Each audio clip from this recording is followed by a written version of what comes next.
first question again we need to discuss it. He paused for a few minutes or few moments. And the next question, late night our car broke down on the highway. Broke down means खराब हो जाना किसी चीज़ का, बीच में stop हो जाना, that is broke down is the right answer. The next one we have given all the countries signed the treaty. Okay, most of the countries signed the treaty except Germany and France. The next question we have given is, I reminded her, what do you need to reminded her? That is to turn off the lights at night, light बंद करने के लिए. Now come to the next question we have given is,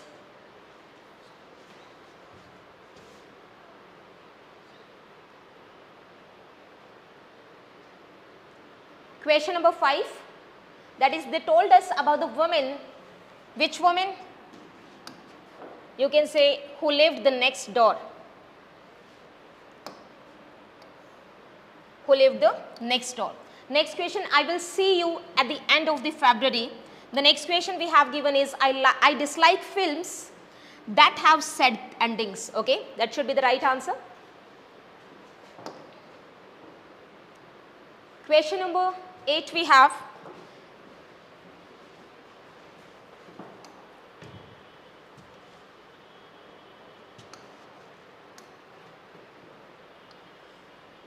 okay, question number 8, the thieves denied stealing the money.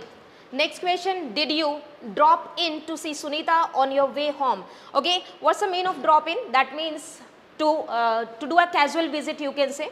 Next one is, would you like to meet her? Beta, if there is to is not given here, then we will use gerund form. Okay, but to is given here, then we need to follow first form of verb. The next question we have is question number 11. Move to question number 11. Okay, there are some questions based on idioms and phrases. Let's begin with idioms and phrases. Be bad news. Be bad news means unwelcome things, you can say. So as per the given options, you can answer someone who is considered as undesirable, right? That is the right answer. That means you can say unwelcome situation. Back to the drawing board, we discussed many times. Back to the drawing board, that means to start something again. Okay, किसी चीज़ को दोबारा से शुरू कर देना. So you can answer option number C. That should be the right answer as per the given options. The next one is be in the eye of storm. Okay, what is the meaning of be in the eye of storm? That means a situation of disagreement. Okay, so the given options we have given, right answer should be to be in the midst of controversy. Controversy is a situation where we have some disputes, right?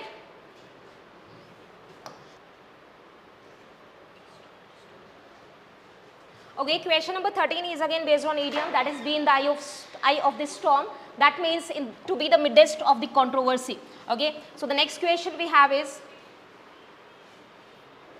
question number 14, life in the fast lane. Life in the fast lane means excited life, or you can say excited lifestyle, and so the right answer should be an exciting and eventful lifestyle, right? Now question number 15 we have to pass the buck. So what is the meaning of to pass the buck? That means you are passing or shifting your responsibility to some other person. So what should be the right answer as per the given options? That is to shift the responsibility of something to someone. Okay, अपनी responsibility किसी और को देना. Now come to question number 16. That is totally based on passage, and passage was easy, based on biotic and abiotic components. Okay. Yes, question number 16 we have is, which one of the following doesn't belong to biotic community? So the only one option you have given is water, that doesn't belong to biotic community. Now question number 17 we have, the nature of the biotic community largely depends on abiotic components, obviously, right? So the right answer is only 2. Now question number 18 we have, which of the following is not an abiotic factor? So the right answer should be algae. Now question number 19, in the passage the word aquatic community, as the word aquatic suggests the biotic community found in water, that is question number, answer of question number 19. Question number 20, species are defined on the basis of both similarities and differences, right? So the right answer should be C. Now we have some questions based on synonyms. Okay, so synonyms were easy. The first question we have given, the king's son, this is son, not gone, it was misprinting. The king's son was banished due to the political rivalry. Banished means to expel someone, so किसी को निकाल देना, right answer should be deported. Now question number 22 we have is dazzling performance. That means very nice performance, very you can say the brilliant one. So the right answer should be A, that is brilliant. Now question number 23 we have is she rebuffed all suggestions. That means she rejected all suggestions. So the right answer as per the question we have is rejected.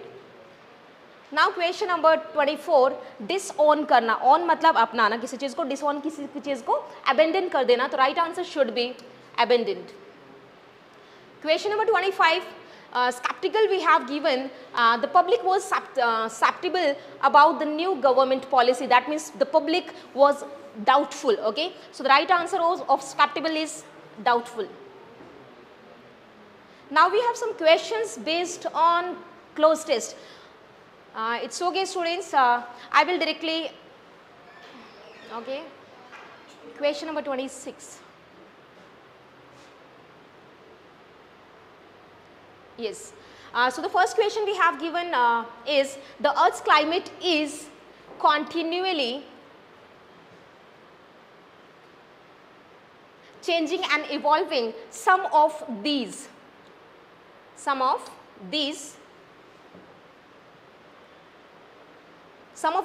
changes have been due to natural causes, but others can be attributed to human activities such as deforestation, emissions from industry and transport, etc., which have led to assimilation. Assimilation means mixture of gases and aerosols, right? And aerosols in the atmosphere should be the right one. Okay, so let's again discuss the same question. Changes have been due to natural causes, but others can be attributed to human activities such as deforestation, emissions from the industry and transport, etc., which have led to assimilation. Assimilation, that means mixture of gases and aerosols in the atmosphere. These gases are non-greenhouse gases because they trap heat and raise.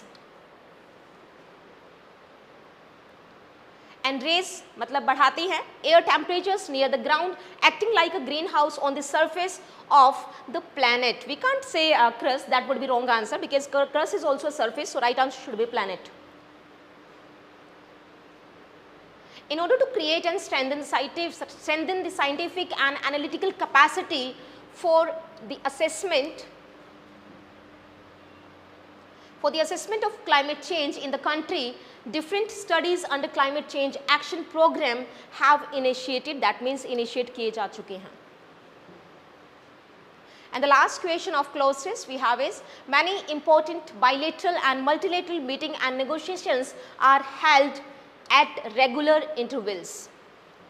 So from now these questions will proceed by Durvesh sir. Durvesh sir will give you some discussions based on antonyms and the rest questions that are given in this paper. Please Durvesh sir.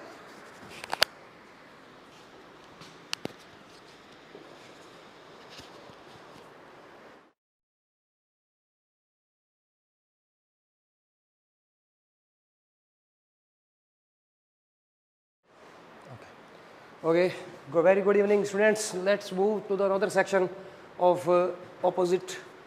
Now we have the first question is, Mohan was living in a deplorable condition. Deplorable means that is considerable.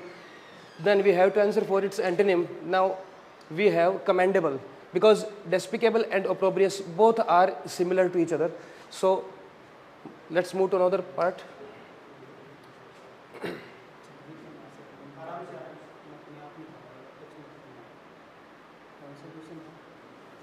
36, 37.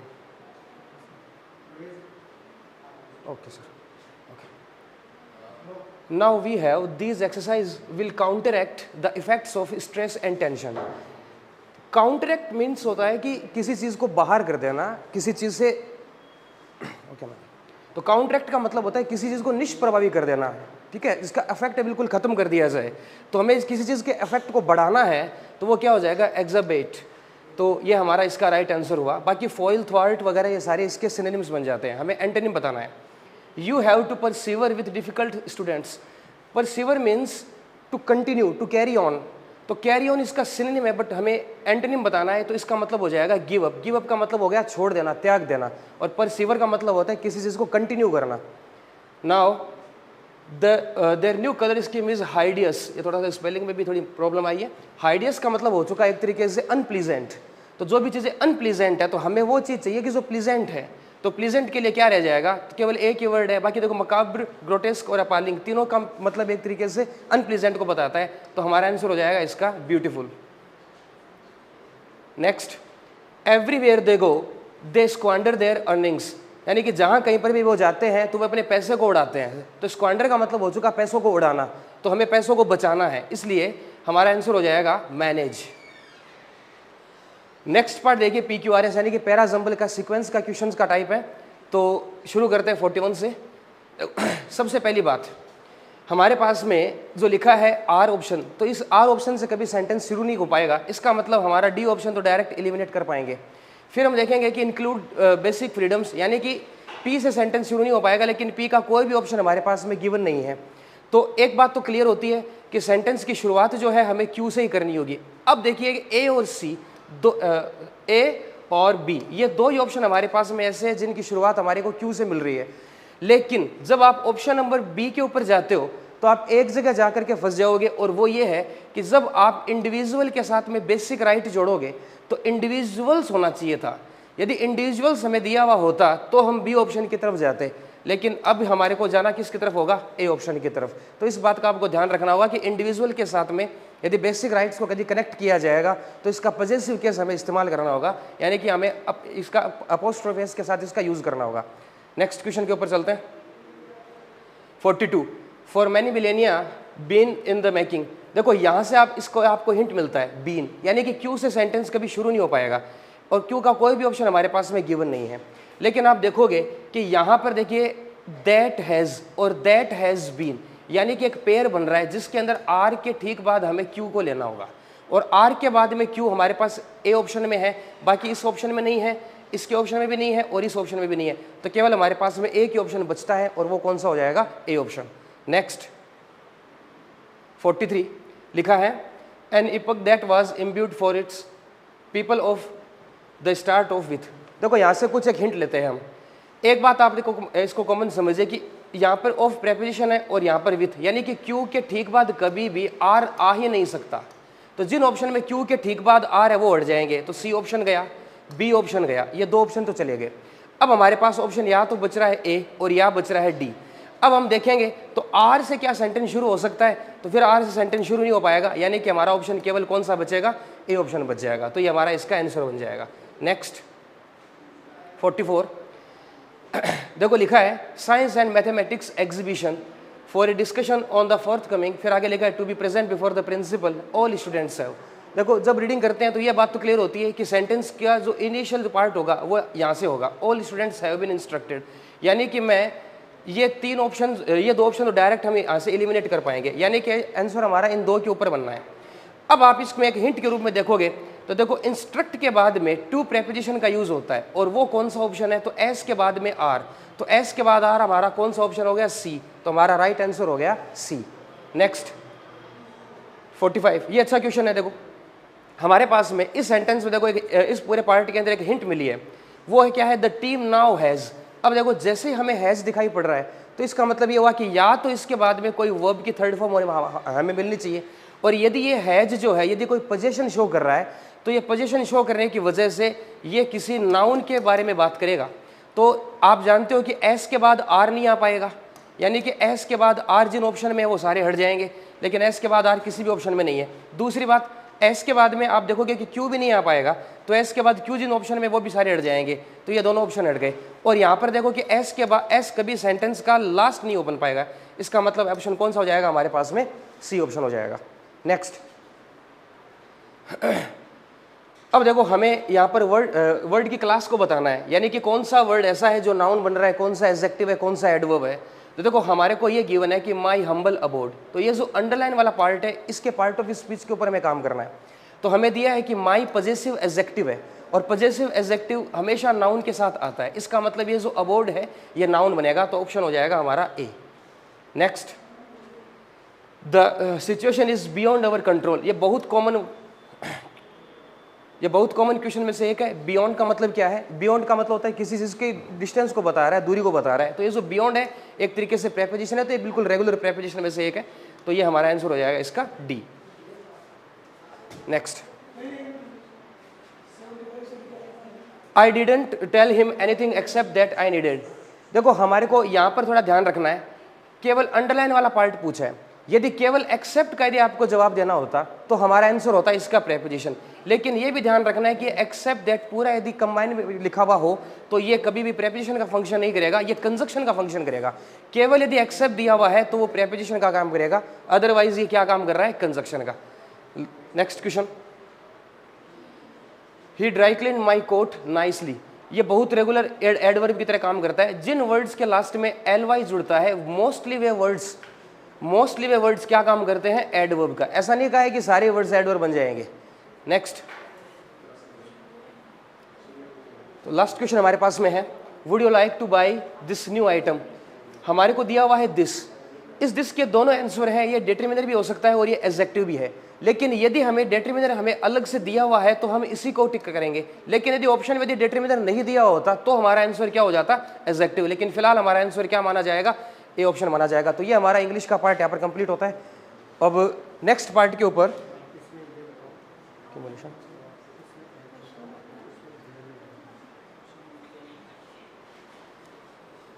कुछ एक modification हमें इन answers में देखे गए हैं। तो सबसे पहले मैं बात कर लेता हूँ क्वेश्चन नंबर 29 में।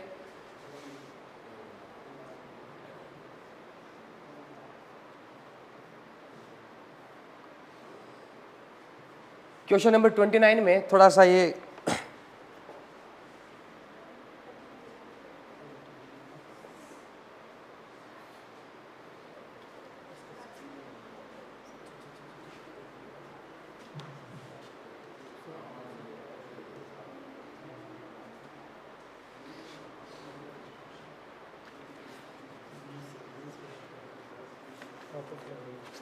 हाँ जी, देखिए अभी थोड़ी देर पहले हमने इस एजिमुलेशन के ऊपर काम किया था, लेकिन इसके आंसर को आप थोड़ा इंप्रूव करेंगे। इसका आंसर होगा एक्यूमुलेशन। Next 35, question number 35। एक दो जगह आपको थोड़ा सा इंप्रूवमेंट देखना होगा।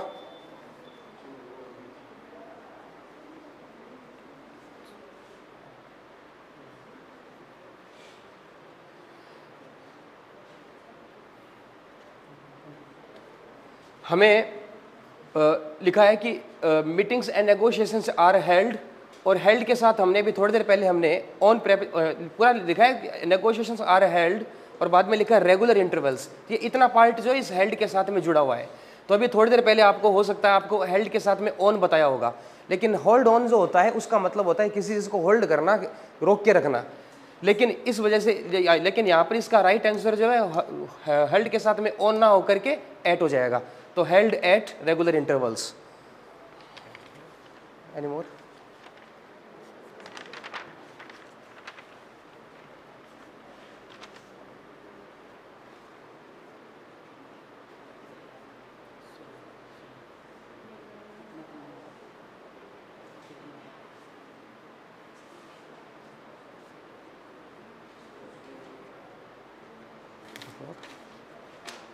इसको अंडर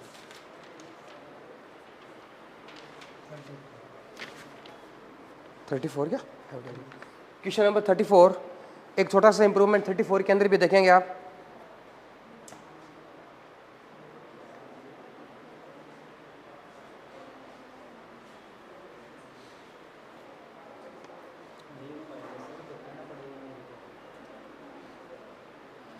देखो लिखा है कि क्लाइमेट चेंज एक्शन प्रोग्राम, अभी थोड़ी देर पहले हमने ये देखा था कि हैव इनिशिएटेड, जिसको शुरू किया गया था।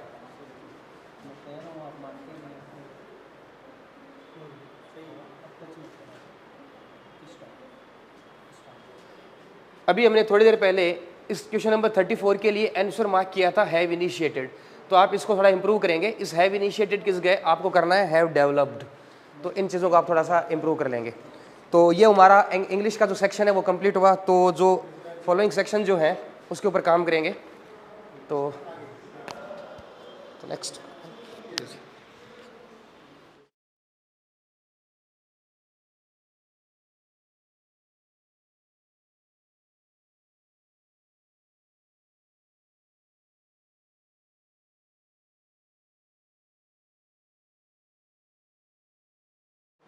जय हिंद।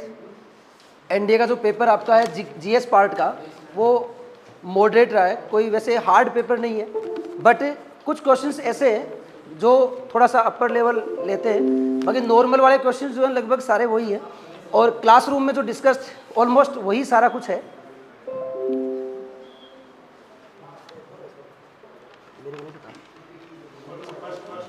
फर्स्ट जी। तो अब फिजिक्स के लिए ऋतुराज जी को हैंड ओवर करते हैं। ऋतुराज सर आइए, वेलकम।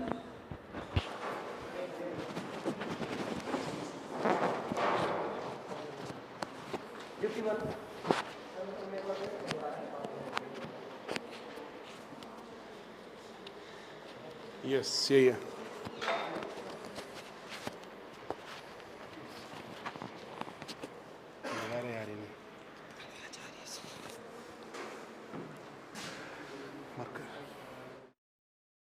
स्टूडेंट देखिए, अपने सामने फिजिक्स का जो पहला क्वेश्चन आया है वो है LIGO experiment confirm one of the prediction of. तो ये जो LIGO है इसका मतलब है laser interferometer gravitational wave observatory. ये हमें किसके बारे में बताती है? ये हमें बताती है अपने जनरल थ्योरी ऑफ रिलेटिविटी के बारे में। नेक्स्ट क्वेश्चन देखिएगा। नेक्स्ट क्वेश्चन के अंदर है कि a block of mass 2 kg moving with the initial speed of 3 metre per second comes to rest on a rough horizontal surface after traveling a distance of 3 meter, the magnitude of the force is, इसका answer आएगा 3 Newton. Next,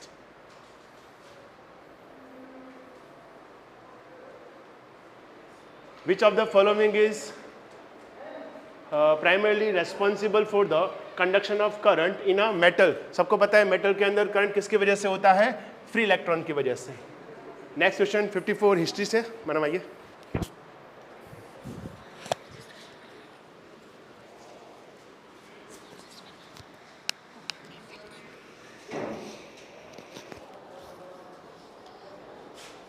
good evening students. So first question जो आपका history का है 54, it is which of the following were features of the postal system of India as described by Ibn Battuta, and the answer is A 1, 2, 1st, 2nd and 4. Options are correct. Next, question number 55. Which of the following text is a commentary written by Chakra Pandita, 11th century CE from Bengal on the Sushrut Samhita, and the answer is B. Bhanumati. Question number 56. Consider the following statements about the arrival of tobacco in India. Tobacco plant arrived first in Deccan, correct. Tobacco spread to northern India in the early years of the 17th century. So both the statements are correct. Answer is C. Question number 57. Consider the following women's associations and their important associates in early 20th century India, and the answer is only one. D is correct answer. Consider the following statement about the issue of separate electorate during the early decades of the 20th century in India as a means to secure adequate representation for the deprived social categories in the absence of universal adult franchise, and the answer is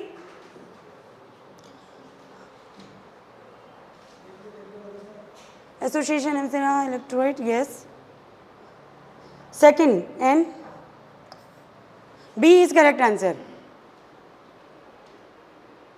Consider the following statement about Ajanta paintings, and both the statements are correct.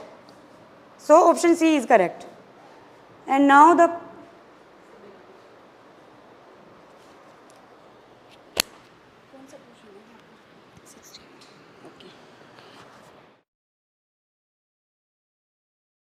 जय हिंद प्यारे बच्चों, I hope आपका paper अच्छा गया होगा। मैं आपका current affairs, polity और इकोनॉमी के क्वेश्चन सॉल्व कराऊंगी, और आज के पेपर में टोटल 15 क्वेश्चन इस सेगमेंट से आए थे। तो लेट्स स्टार्ट। अपना क्वेश्चन नंबर 61 देखेंगे।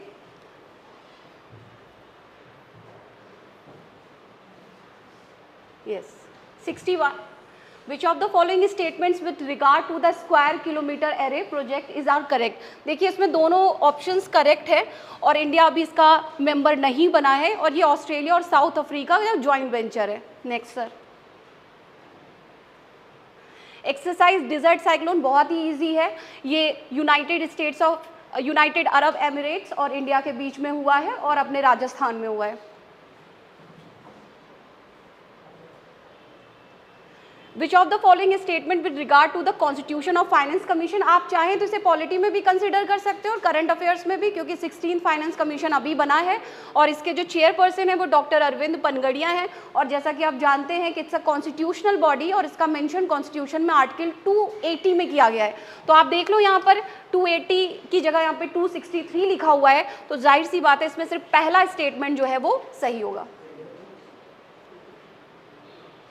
Recently, the Ministry of Environment, Forest and Climate Change has submitted the 3 nominations from India for Wetland City accreditation under the Ramsar Convention on Wetlands. Which of the following among the cities is not one among them? बहुत ही ज़्यादा factual है, but 2 फरवरी को हम हर साल world wetland day मनाते हैं, तो ये नया इनिशिएटिव है और इसके तहत ये एक्रेडिटेशन 3 स्टेट्स को दिया गया है, इंदौर, उदयपुर, भोपाल। जोधपुर इसमें नहीं है, तो ऑप्शन आपका डी सही है।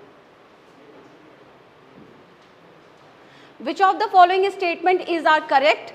In India, 12th March is celebrated as the National Youth Day. तो 12th मार्च नहीं 12th जनवरी होती है, तो पहला स्टेटमेंट सिर्फ इस वजह से गलत हो जाता है क्योंकि यहाँ पर जनवरी नहीं लिखा हुआ है and they are asking correct.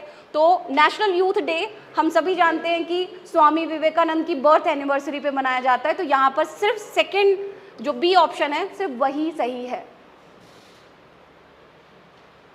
Who among the following is the chairman of the committee constituted by the government of the India to examine the issues to holding simultaneous election in the country and to make recommendation thereon? काफ़ी दिनों से इसके बारे में चर्चा हो रही है, आज से नहीं बहुत पुरानी चर्चा है। ये कमिटी बनाई गई है आपकी former president of India Shri Ramnath Kovind के अंडर में। In January 2024, India's first all-girls सैनिक स्कूल was inaugurated at, इसको हमारे राजनाथ सिंह ने इनॉग्रेट किया था। ये वृंदावन आपके मथुरा में ये पहला Sainik school, all girls Sainik school खोला गया है। In February 2024, government of India has decided to scrap the free movement regime. तो आपको पता है इंडिया और म्यांमार जितने भी हमारे फ्रेंडली नेबर्स होते हैं उनके साथ हमने 16 किलोमीटर के आसपास का एरिया जो है आसानी से आप आ जा सकते हो, घूम सकते हो। ये हाल ही में गवर्नमेंट ने मणिपुर वायलेंस हो गया, ड्रग हो गया और जितने भी आपके नेक्सस फैले हुए हैं उसको ध्यान में रखते हुए यहाँ पर म्यांमार के साथ हम इसको कैंसिल आउट करने की सोच रहे हैं। सर पीछे सर 70।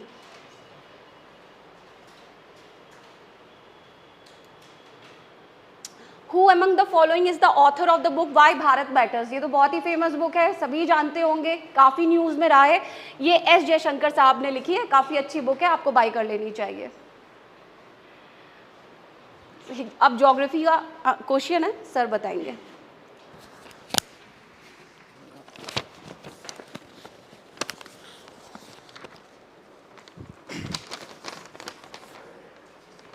क्वेश्चन नंबर 71 है, which of the following statement regarding humidity is are correct? It is ratio between the actual amount of water vapour present in the atmosphere and the maximum amount atmosphere and the maximum amount it can be hold at a given temperature. ये पहला बिल्कुल सही है। When the relative humidity is high more water evaporated from the skin, ये बिल्कुल सही है। Higher the air temperature lower the relative humidity, inverse relation होता है, तो इसका आंसर हो जाएगा आपका 1, 2 एंड 3। 1, 2 डी ऑप्शन इसका सही होगा। Which of the following statement regarding cyclones and anticyclones is are correct? In the northern hemisphere, cyclone rotate counterclockwise and anticyclone rotate clockwise. ये बिल्कुल सही है इसका, ठीक है। और इसके बाद cyclones are often associated with cloudy or rainy weather, whereas anticyclones are often associated with the fair weather. ये भी बिल्कुल सही है। In the southern hemisphere, the cyclonic spiral will be clockwise because the Coriolis force act to the left.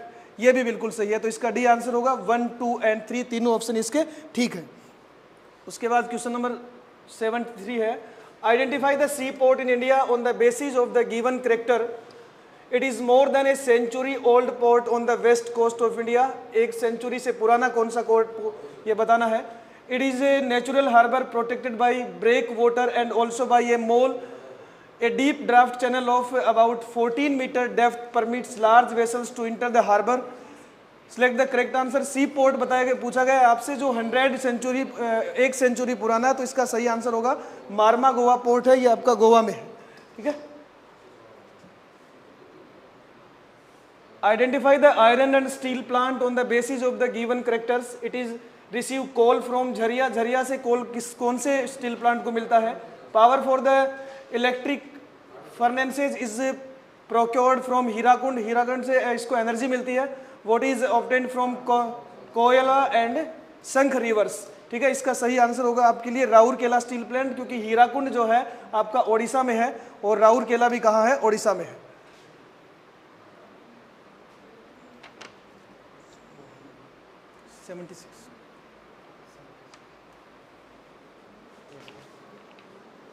किसका है?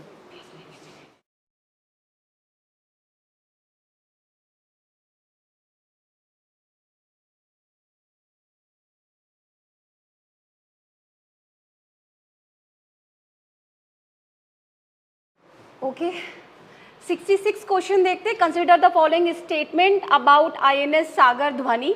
It is an oceanographic research vessel of the naval physical and oceanographic laboratory of DRDO। बिल्कुल सही है ये statement. Recently it embarked on the Sagar Maitri Mission 4 to establish the long-term scientific partnership with the Indian Ocean Rim Association, rim countries in ocean research and development। ये दोनों statement सही हैं और आपको पता ही है इस साल IORA जो है वो काफ़ी न्यूज़ में था, तो ये आने के चांसेस बनते भी थे। तो both the statement is correct.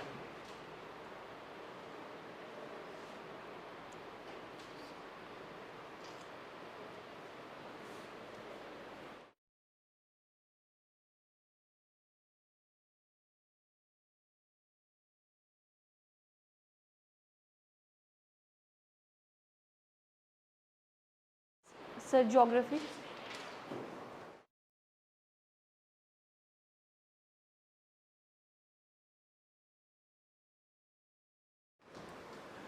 Which of the following statement regarding Earth's internal structure is are correct? The oceanic crust is heavier than the continental crust। oceanic crust की density ज़्यादा होती है।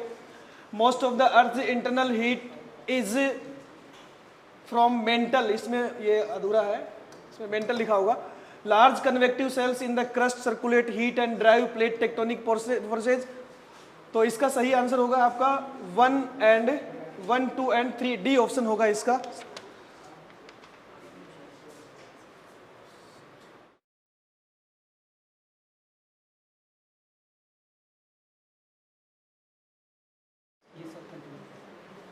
Which of the following statement regarding the given rivers is are correct? Sangpo crosses over into India under the name of Dihang। बिल्कुल सही है। Godavari has the second largest river basin covering about 10% of the area of India। बिल्कुल सही है। River Chambal and Betwa are the important tributaries of river Ganga which joins river Ganga directly in Uttar Pradesh. ये सही नहीं है क्योंकि ये गंगा की ट्रिब्यूटरीज नहीं है, चंबल और ये यमुना से अलग अलग तरीके से मिलती है। बी आंसर इसका ठीक होगा। Which of the following statement regarding the world climate type and their relation within the intertropical convergence ITCZ? Tropical wet climate is one of the world's rainiest due to the dominance of the ITCZ। Equator के आसपास ज़्यादा बारिश होती है। Tropical savanna climate experiences a distinctive alternation of wet and dry seasons caused chiefly by the seasonal shift in latitude of the subtropical high and ITCZ। The tropical monsoonal climate experiences heavy rainfall as a consequence of the nearest of the ITCZ for much of the year। इसका सही answer होगा आपके लिए B only 1 and 2। Which of the following statement regarding tropical cyclones is are correct? These storms develop during the summer and autumn in every tropical ocean except the South Atlantic and Eastern Southern Pacific। इन दोनों जगह पे ये नहीं होता है, तो ये सही आंसर है। Tropical cyclones that occur in the North Atlantic and Eastern North Pacific Ocean are known as typhoons। ये यहाँ पे typhoons नहीं, hurricanes आएगा। Tropical cyclones that occur in the Indian and South Pacific Oceans are called cyclones। तो इसका सही answer हो जाएगा 1 and 3 इसका सही आंसर होगा, सी आंसर 78 का बिल्कुल सही होगा। ठीक है, identify the land biome on the basis of the given characteristics their climate are characterised by high rainfall and temperatures that vary from cold to mild, बिल्कुल सही है। These forest contain primarily deciduous trees including maple, oak, hickory and beechwood. Raccoons, opossums, bats and squirrels are the found in the trees. तो ये तीनों के तीनों option बिल्कुल ठीक है और ये टेम्परेट फॉरेस्ट के करेक्टर हैं। क्लाइमेटिक करेक्टर भी टेम्परेट का है और इसके अंदर फॉरेस्ट का जो करेक्टर है ये भी टेम्परेट का है।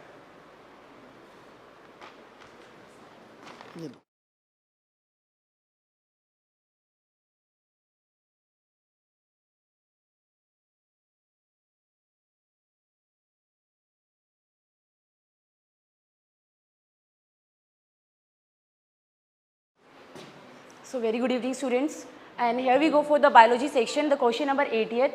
Leaves of the most plants appear green because the chlorophyll present in it.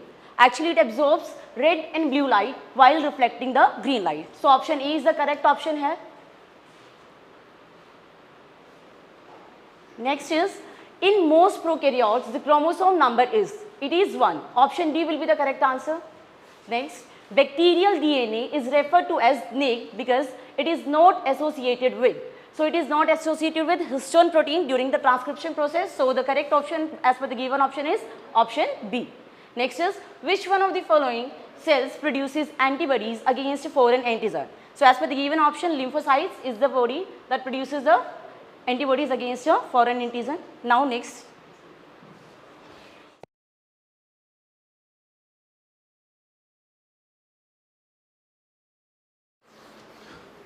Once again अपन लोग वापस से फिर से क्वेश्चन आ गए। क्वेश्चन है, if the block P as shown in the figure below were to be at rest, what should be the magnitude of force F? Clear है, body rest पे कब रहेगी? जब नेट फोर्स 0 होगा। एक साइड कितना फोर्स लग रहा है? 10 and 15, नेट 25। इधर कितना लग रहा है? 15 and 2, कितना हो चाहिए? 8 Newton. The right answer will be 8 Newton. Next,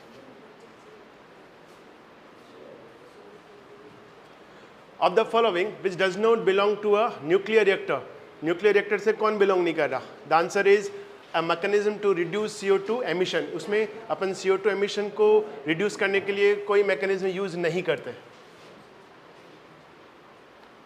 next question, consider the following electric circuit and find the current. Simple, we can see 10 ohm 10 ohm 0 ohm 0 ohm है, इसको नेग्लेक्ट करना है। 10 and 2 दोनों पैरेलल में है, नेट कितना आ जाएगा? 5 5 5 and 5, तीनों 15 ओम किस में है? सीरीज में। नेट कितना आएगा?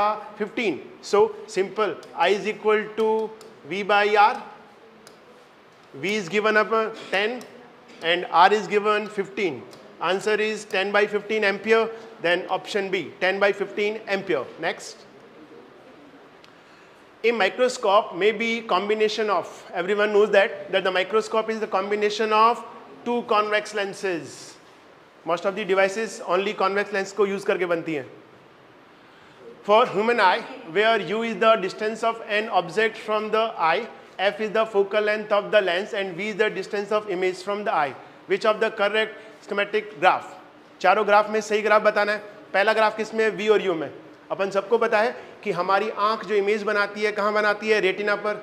रेटिना की लेंस से डिस्टेंस है वो फिक्स है, इट मीन्स इमेज जो बनेगी वो फिक्स डिस्टेंस पर बनेगी। और वो कौन है? V, यानी कि V कांस्टेंट रहना है, तो V तो वेरी करेगा ही नहीं। तो A ऑप्शन, B और D तीनों में ये V को वेरी कर रहा है, I के लिए V वेरी नहीं करता। तो आंसर कौन सा आ जाएगा? C। F और U दोनों वेरी करेंगे। Which of the following statements with regard to the phenomenon of primary rainbow form mentioned by water droplets is or are correct? Everyone knows that जब रेनबो बनता है तो कौन हो जाएगा? It involve refraction and one internal reflection of sunlight. Statement सही है। It involve refraction of sunlight only. Reflection के साथ डिस्पर्जन भी होता है, TIR भी होता है, ये नहीं चलेगा। It is formed as the inner bow, ये सही है। अपन जो शेप देखते हैं वो इनर बो की फॉर्म में होती है, ये भी सही है। It may involve more than one internal, नहीं, इंटरनल रिफ्लेक्शन केवल जो प्राइमरी होता है उसमें केवल एक ही बार होता है। तो आंसर कौन सा आ जाएगा? 1 and 3 दोनों करेक्ट हैं, तो आंसर आ जाएगा B। 1 and 3 both are correct. 90. Which of the following scientists mentioned that an electron in an atom could revolve in certain orbit without the emission of radiant energy? ये question physics भी और chemistry दोनों में involve है, दोनों classes के अंदर ही discuss होता है, ठीक है। तो अपन दोनों क्लास में इसको इंक्लूड करेंगे।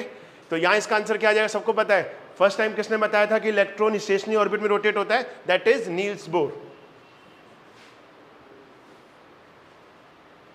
Next,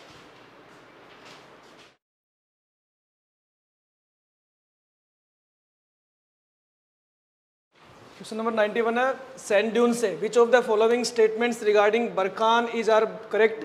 it is crescent shaped mount of sand which is deposited by the wind blowing constantly from the one direction in a desert. एक ही डायरेक्शन में विंग होती है इसकी दोनों। The windward side has a convex steep slope, ये convex steep slope बनता है इन दोनों का। Two ends of barchan are called horns and the points opposite to the direction के, विंड की डायरेक्शन के अवे की साइड में होता है ये, ठीक है। तो इसका आंसर हो जाएगा आपका डी, 1, 2 एंड 3 तीनों इसके क्या है, सही है।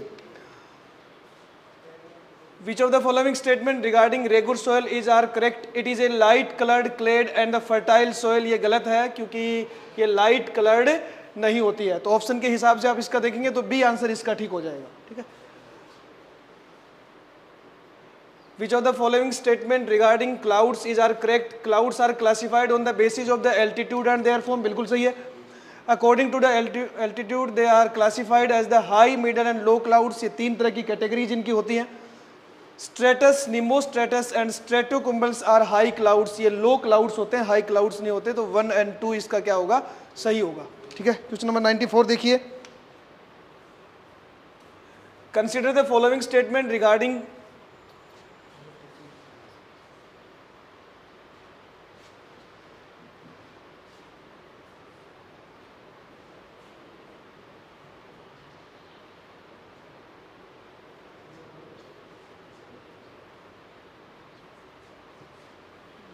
निकालो 96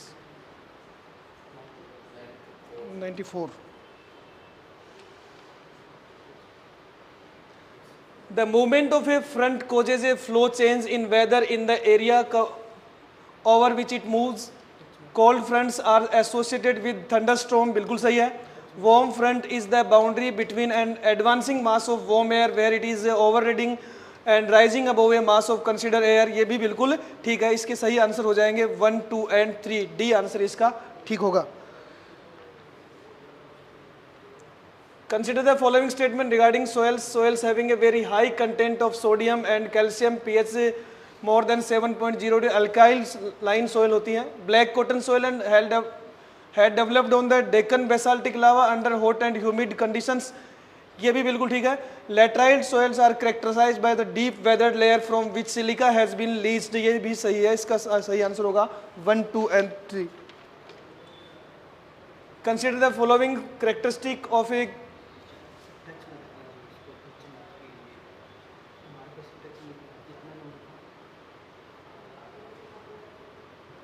इसमें 96 निकालो।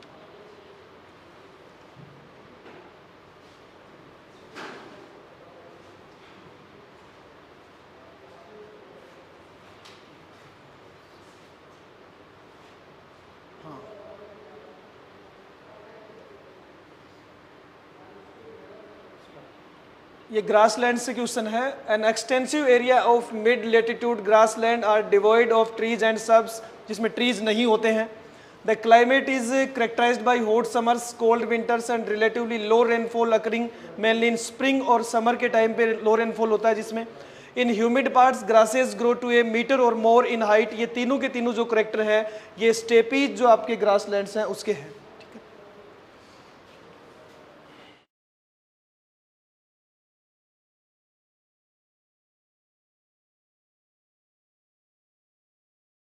Students, again come back to the question 97. Which of the following statement regarding animal cell membrane is correct?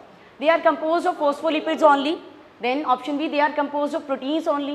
C, they are composed of phospholipids and proteins only. The D1, they are composed of phospholipids, proteins and cholesterol lipid. So option D will be the correct answer, as these are composed of all the three parts. Next, which of the following is not a part of compound microscope? It is a part of physics, but here we go. The answer will be option D, retina, that is a part of eye. Next, which one of the following is the correct sequence in increasing the complexity? If you go for the option D, that is protein, then tissues, group of tissues make organ and the group of organs make organisms. So the correct option as per the given option is option D. The 100th one, consider the following cell types, that is monocyte, the chondrocyte, the basophil and the lymphocytes. How many of the above belongs to the animal cell types? These all belongs to the animal cell type as it is a part of the blood and the connective tissues. So the correct answer is option D, all the 4.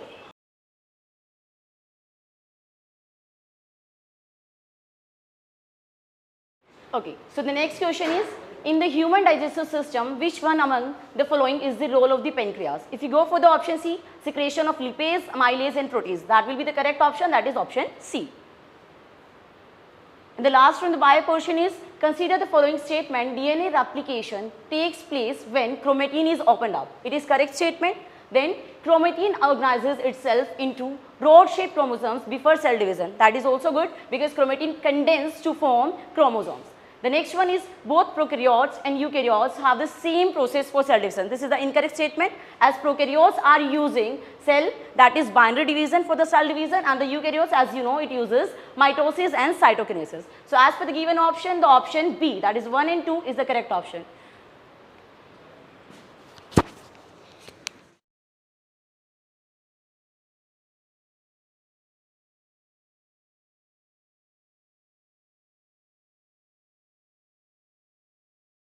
Again, we are back with the physics. A uniform meter scale of mass 0.24 kg is made of steel. It is kept on the two wedges W1 and W2 in a horizontal position. W1 is at a distance of 0.2 meter from one of its end, while W2 is at distance of 0.4 meter from the other end.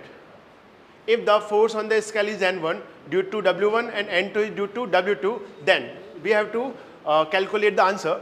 It will take long time. So in short, I am taking giving only answer. It is option C.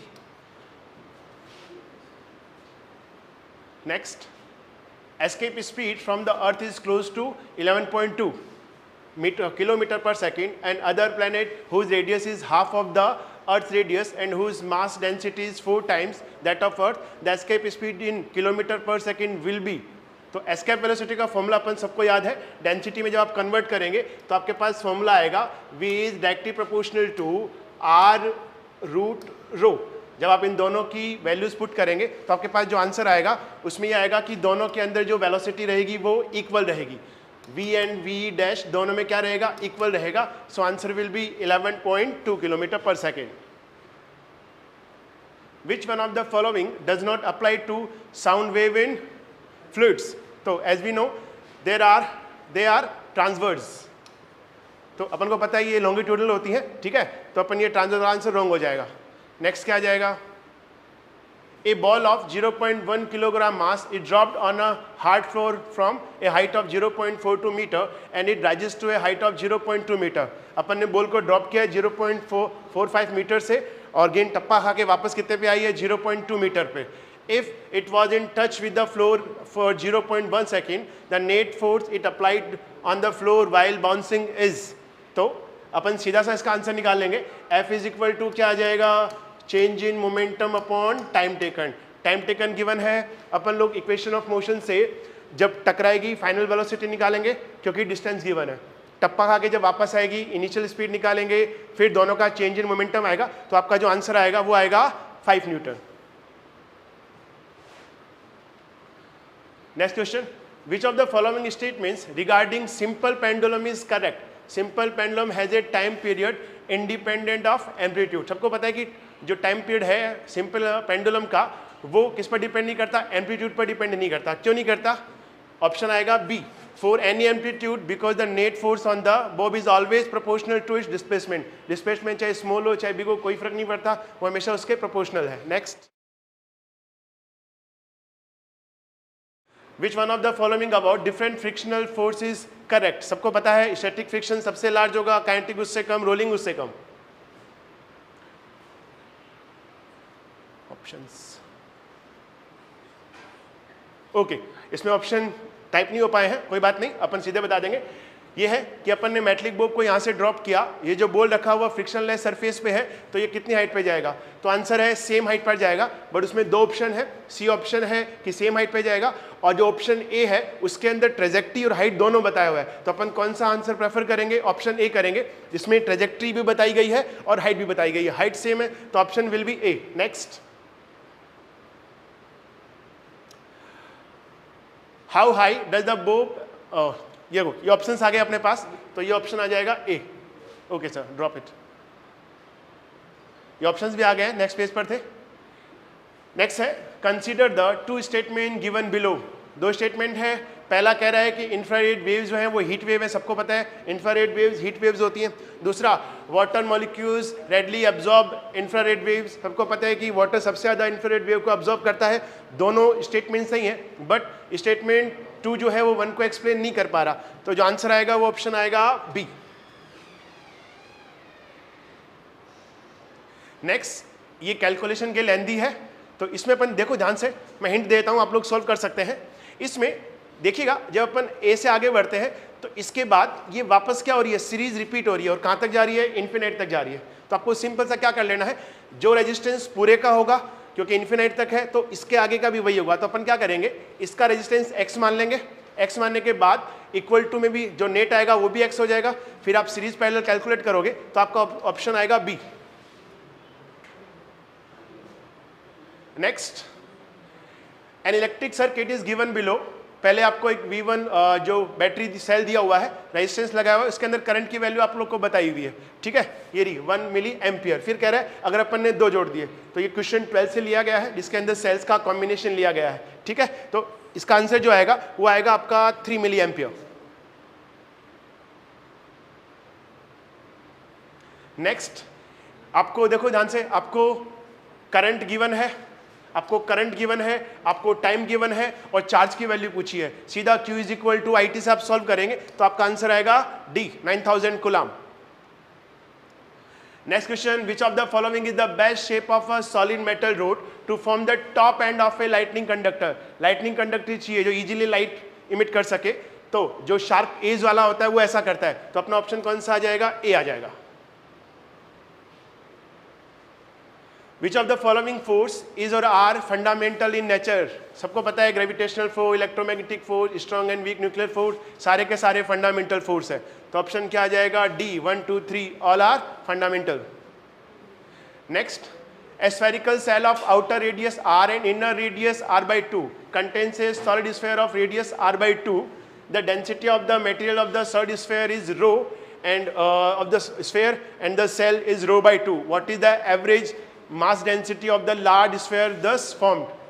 इस question में आप दोनों का जब volume निकालोगे तो आप क्या देखोगे, जो सेल है, सेल का वॉल्यूम क्या आ जाएगा? नेक्स्ट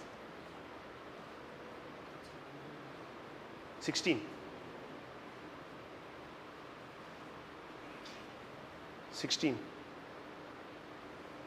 उस क्वेश्चन में आप जब दोनों का वॉल्यूम निकालोगे तो जो आउटर सेल है उसमें जो आप रेडियस लोगे, दोनों के फॉर्मूला वही है 4/3 πr³।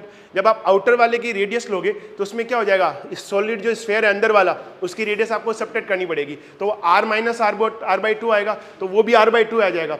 तो जो स्फीयर है उसकी रेडियस भी r/2 आएगी।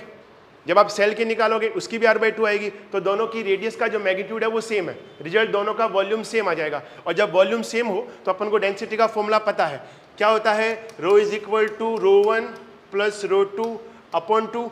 जब दोनों वैल्यूज पुट करोगे तो आपके पास आंसर आ जाएगा A, 3ρ/4। Last question of the physics, the human eye in like a camera that has lens with. सबको पता है हमारी लेंस के सिलेरी मसल्स जब उसको चेंज करते हैं तो फोकल लेंथ चेंज हो रही है, मतलब एपरेचर भी चेंज हो रहा है, इसका मतलब दोनों वेरिएबल है। तो आंसर क्या आ जाएगा, variable focal length and variable aperture, option D. That's from the physics, thank you.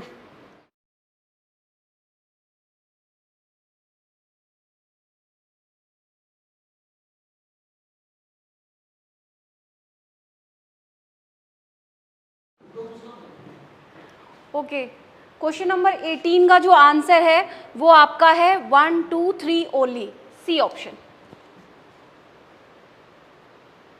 Question number 19 जो है इसका सी ऑप्शन है, both 1 and 2।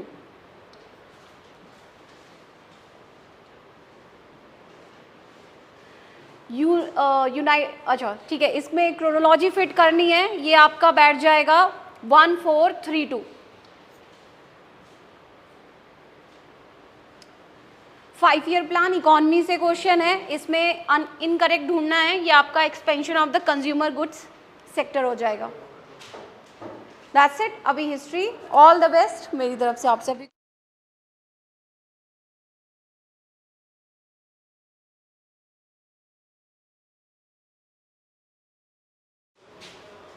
Next question number 122 and answer is B.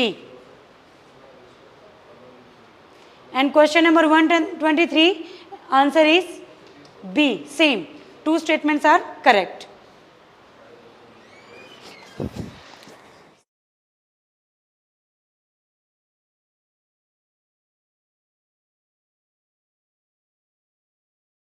Chemistry का सॉल्यूशन स्टार्ट करते हैं और इसका जो आंसर रहेगा आपका बोरोन B10 और B11 का, ये रहेगा आपका 19 and 81। A option is correct. Next, Portland cement का जो आपको कंपोजिशन पूछा है उसमें सिलिका, एल्यूमिनियम और लाइम होते हैं। नेक्स्ट क्वेश्चन, लिटमस जो है यूनोवेल, एल्गी और फंगी का सिम्बायोसिस होता है, तो lichens are correct answer, B option is correct. Next question, यहां से आपको V2O5 का ऑक्सीजन नंबर पूछा है, तो +5 राइट ऑप्शन हो जाएगा डियर स्टूडेंट्स। ये ग्रेफाइट और इसका आपको डायमंड, फुलरिन्स और ग्रेफिन्स का जो है वो गिवन है, तो इसमें जो ऑप्शन होगा आपको ए सही हो जाएगा, क्योंकि इनकी प्रॉपर्टीज और ये जो एलोट्रोप्स हैं इनके लिए A option is correct.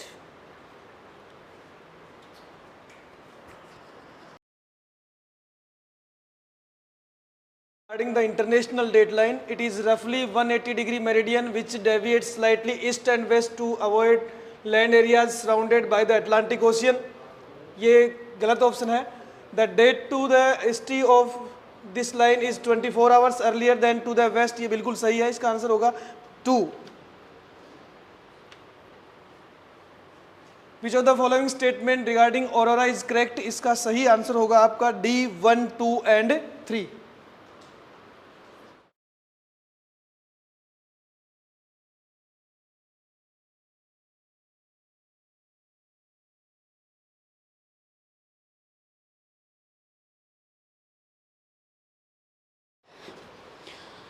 Question number 131 and answer is D. Question number 132 answer is A. A is the correct answer. 133 D is the correct answer.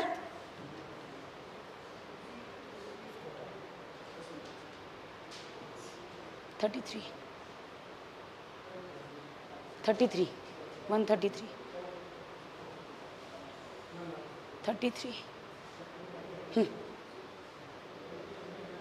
133 answer is D.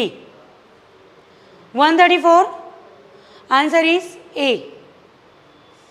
34. Okay. Question number 135 answer is 3, 2.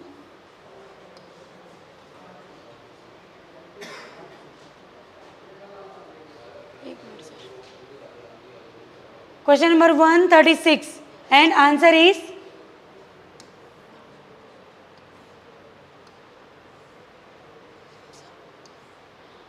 A2 to 1. A is correct answer. Question number 137 is 2, 3, 1, 2 and 3.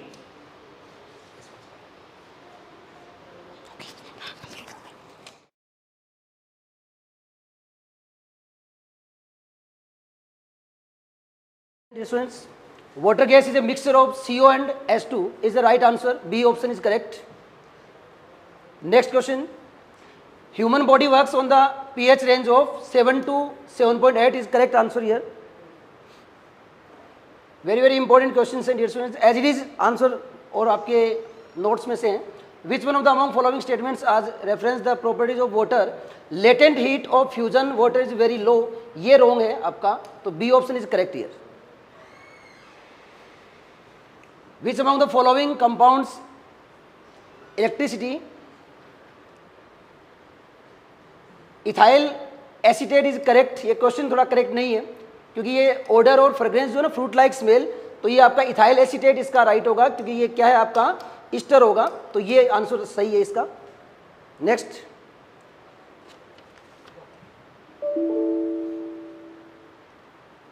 Question, what is the coordination number of sodium and chloride ions in NaCl lattice? तो dear student 6 जो ratio है वो correct होता है, दोनों बराबर होते हैं. Next 143 is very important. जो आपका नेटल लीफ होती है उसका जो है ना आपका होगा methanoic acid. It's the correct answer is A, methanoic acid. Next is milk of magnesia MgOH whole twice is the milk of magnesia. So magnesium hydroxide is correct answer here.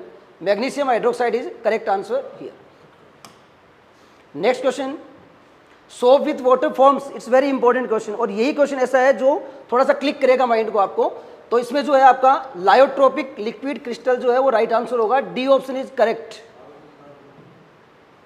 Next, which among the following the correct composition of borax Na2B4O7.10H2O is the formula of borax. So sodium, boron, oxygen and hydrogen is the correct answer. So option B is correct here. Next, which among the following oxide has the highest melting points? ये question भी बड़ा important है. इसका answer रहेगा magnesium oxide. It's a very important question, magnesium oxide. अब आगे के लिए ज्योग्राफी के लिए राजेश सर को.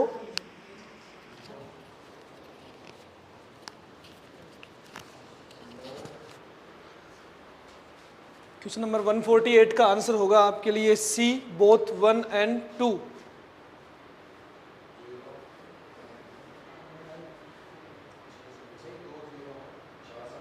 विच of the following statement regarding earthquake is are correct? तो इसका सही आंसर होगा आपके लिए बी, 1 and 2 केवल. डीप फोकस इतने ज़्यादा डैमेज करने वाले नहीं होते हैं. क्वेश्चन नंबर 150 का जो आंसर होगा वो आपके लिए सी होगा. सी, इसमें नॉर्मल टेम्परेचर लैप्स रेट के बारे में बात हुई है और स्टैंडर्ड हाइट ऑफ टेम्परेचर के बारे में बात हुई है. Thank you sir. तो GAT का ऑलमोस्ट हो गया पूरा. 2 क्वेश्चनों में कुछ अमेंडमेंट है, अभी अपने ऋतुराज सर बताएंगे. सर, एक फिजिक्स का क्वेश्चन नंबर कौन सा? 86 और 109. 109. 2 क्वेश्चन में कुछ देखिए अमेंडमेंट करवाते हैं. आप लोग यूपीएससी का लेवल देख सकते हो कि किस तरीके से कंफ्यूज करने के लिए क्वेश्चन बनाते हैं जल्दबाजी में. देखिएगा यहाँ ये जो 0 ओम का है ये क्या करेगा, सर्किट को शॉर्ट सर्किट कर देगा. इसका मतलब ये हो गया जो करंट है वो इन दोनों से जाएगी नहीं, तो ये दोनों एलिमिनेट होंगे. तो यानी कि इस पूरे का जो नेट रेजिस्टेंस आएगा वो 0 आ जाएगा. तो कितना हुआ 5 और 5, टोटल रेजिस्टेंस आएगा 10 वोल्ट दिया है तो 10/10 आंसर क्या आ जाएगा 1 एम्पियर आ जाएगा. 109. तो इसका आंसर जो आएगा 1 एम्पियर आएगा. 109, क्वेश्चन नंबर 109.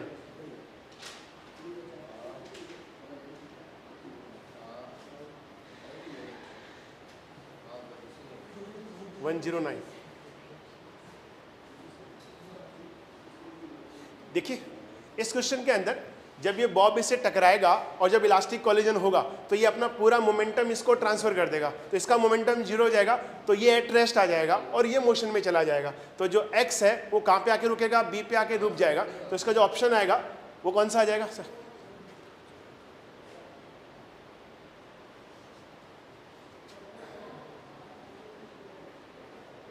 इसका जो ऑप्शन है वो ऑप्शन डी आएगा, जिसके अंदर ये कहता है कि जो बोब है वो बी पोजीशन पे जाके रुक जाएगा. यस, ये आएगा it stops at position B. तो राइट आंसर ये है. लास्ट में पहले अपन ने ए बताया था, बट अभी आंसर डी आएगा. ठीक है, thank you. Thank you sir. पूरी टीम का बहुत बहुत धन्यवाद. बहुत ही मेहनत से उन्होंने आंसर की तैयार की और एकदम से सटीक आप आंसर एनालिसिस कीजिएगा, देखिएगा, एकदम से सटीक आंसर की आपको यहाँ से देखने को मिलेगी। और मैं अभी देवेंद्र सर को इनवाइट करना चाहूँगा। सर प्लीज़ देवेंद्र सर बताएं इंग्लिश के बारे में क्या ख्याल है आपका, पेपर के बारे में क्या लेवल था, पहले इंग्लिश के बारे में चर्चा करते हैं। Please Devendra sir. जय हिंद ऑल ऑफ यू। बहुत ही मॉडरेट पेपर था, ज़्यादा हाई लेवल का नहीं कह सकते, ज़्यादा आसान भी बच्चों के हिसाब से नहीं कह सकते। मेरिट का अपन फाइनल कट ऑफ देखें तो 3052 315 का हमें आंकड़ा लग रहा है, इससे ज़्यादा बिल्कुल भी नहीं जाएगी। तो आप निश्चिंत रहें, बराबर लगे रहें और पॉजिटिव रहें। थैंक यू जी। जैसा कि सर ने बताया 305 से 315 के बीच में, तो अपन ये एनालिसिस पिछले पेपर से भी देख सकते हैं कि मैथ्स का जो पेपर है, जो पहला पेपर हुआ था सितंबर वाला, सितंबर 2023 का जो पेपर हुआ, उस पेपर में और इस पेपर में काफ़ी सिमिलरिटी है। जो क्वेश्चनों का जो लेवल है, जो क्वेश्चनों पूछने का जो ढंग है, तरीका है, वो लगभग वही है जो सितंबर 2023 में पूछा गया है। तो बिल्कुल सर की बात को मैं एग्री करता हूँ।